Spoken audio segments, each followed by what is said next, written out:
Well, hey, church, welcome back. This is going to be now week 4 of our time together, and I really hope that you had a great week last week doing the centering prayer. I hope everyone had a good experience with it. I know it was probably new for many of you. I know it's challenging for me. If you know anything about me, you'll know that my spiritual gift is worry and anxiety. I'm great at it. I'm never not worrying about something. And so for me to set aside the worry, set aside those anxious thoughts, and just repeat, Lord, help me. Like, Lord, help me. And Lord, help me. Or I was saying, Lord, have mercy on me. I would say, Lord, have mercy on me. Have mercy on me. And I hope that you will take centering prayer with you, that you would have hopefully become attached to a certain key word or key phrase that you can repeat to yourself over and over again. Centering prayer doesn't have to be a long prayer, just a 2-word prayer, a 3-word prayer that you need in the moment at work or wherever you're at, and you just need God to help you or God to show up. I hope that centering prayer was good for you. This week, in week 4, we're going to be doing something called prayer on the go. And we're going to do it in 2 forms or 2 formats. The first format is called fixed time prayer or fixed hour prayer. And the other one's called location prayer. So let me kind of break those down for you real quick. In the fixed hour prayer, okay, our prayers, it calls for regular and consistent patterns of attending to God throughout the day. Okay, they're fixed times throughout the day to notice God and to be with God. Now, this would be kind of how Jesus learned to pray in the traditional Hebrew way. Okay, in the morning, he would have prayed the Shema, okay, which is from Deuteronomy 6:4. It says, "Hear, O Israel, the Lord our God, the Lord is one." That would have been the prayer he would have said in the morning. He would have had one time in the morning, he would have also prayed the tefillah, and another time again in the evening. The tefillah is a prayer that combines both supplication and worship. In the morning, it would have been supplication for the nation as a collective, and in the evening would have been a supplication for his own private needs.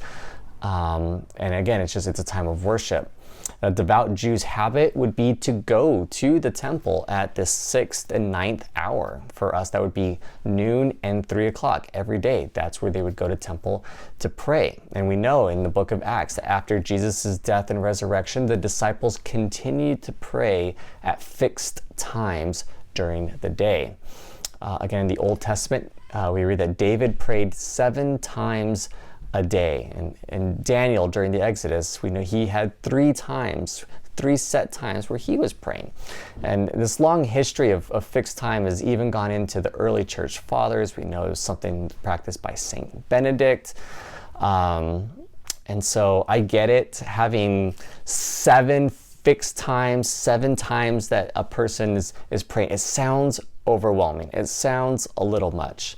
But you have to keep in mind that this is not where they started, and this isn't where we're going to be starting either. This is not where beginners start, okay? We begin where we are. Hopefully for most of us, especially by now in our 4th week, we ought to have at least 1 fixed time of prayer. So all we're going to be doing is simply adding 1 more time, perhaps in the middle of work. Sometimes maybe it could be if you pray in the morning, you'll pray at night. If you pray at night, we'll pray in the morning. But try to add more routine, fixed moments of prayer. Now, what this is going to also mean is it's going to mean interrupting our work, okay? Which interrupting our work actually can be kind of good for us. By detaching from work, we're making an incredible statement. We're saying that God is more important than my work. Okay? We're saying that noticing God through prayer, it delivers a better peace than completing a project. And it's hard to say, but I'm the type that I'll keep working. I will not take a break until the job is done. And when I'm doing that, I'm claiming that true peace and that true rest is achieved by my achievements, and it's achieved by my productivity. But by interrupting work, okay, I'm taking a mini Sabbath, a moment away to pray. I'm making a claim that my ultimate satisfaction is not in my work. It's in my relationship with my Father in heaven. So this is going to be a great time of just taking a break from work because the alarm clock went off and that's your set time to pray, and go and pray, and then you can return back to your work. Now, location prayer is a little bit different. This one's called more event-based. An event comes with a set of tasks at a given location. Okay, you go to the store to shop. You go to school to pick up your kids.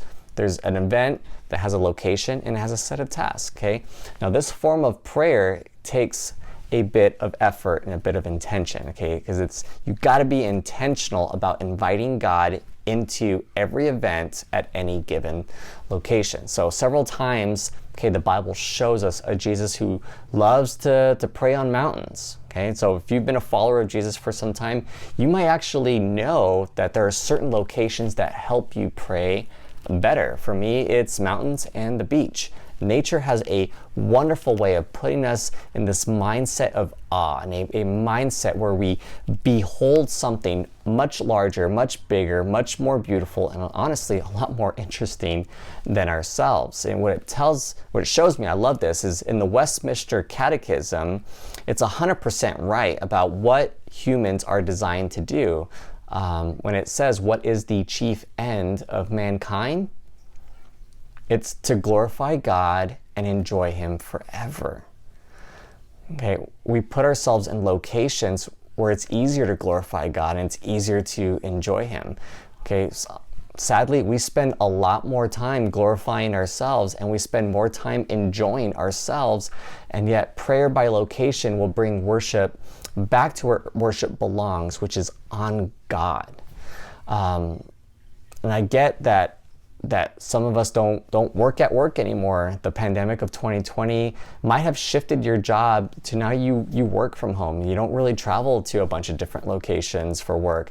But the fact remains that you're still going to places, probably to the store, to the gym, to a friend's house, to a family's house. If you're a parent, you're an Uber driver. For your kids, for all their school, sports, or extracurricular activities and practices. Every time you go somewhere, pray. And it doesn't have to be a long prayer. It could be a short prayer. But whatever that event needs, whatever you're going to be doing there, why don't you bring that before God and say, God, I'm at work now. Can you help me to have a good attitude today? Can you help me to work hard with my two hands? I'm going to be going to my son or daughter's extracurricular. Can you help me be a good Christian witness to those that I talk to tonight? Every location has an opportunity to invite God.